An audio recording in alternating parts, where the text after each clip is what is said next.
నా పక్కనున్నోళ్ళే పని చేయనిస్తలేరు. వాళ్ళు పని చేస్తలేరు. నన్ను చేయనిస్తలేరు. నన్ను కొందరు అంగీకరించకపోవచ్చు.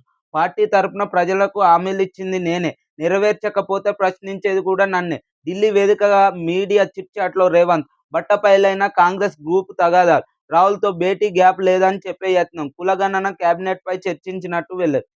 సీఎం రేవంత్ రెడ్డి గారు ఢిల్లీకి వెళ్ళిన సందర్భంలో ఆడ ఒక మీడియా చిట్ చాట్ పెట్టడం జరిగింది.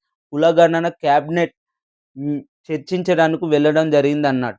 అదే అదే మీడియా చిట్ చాట్‌లో నన్ను పనులు చేయనిస్తలేరు, మరియు వారు చేస్తలేరు అని చెప్పడం జరిగింది. మరియు నన్ను కొందరు అంగీకరిస్తలేరు. పార్టీలో ఆయనను కొందరు అంగీకరిస్తలేరని గూడా బట్టబయలు కావడం జరిగింది. మరియు అక్కడనే పార్టీ తరపున ప్రజలకు హామీలిచ్చింది గూడా నేనే. కాబట్టి వారు అడిగేది గూడా నన్నే, ప్రశ్నించేది. కాబట్టి పూర్తి స్థాయిలో పథకాలు అమలు జేయాలి. కానీ నన్ను పని జేయనిస్తలేరంటే ఇది ఎంతవరకు న్యాయం?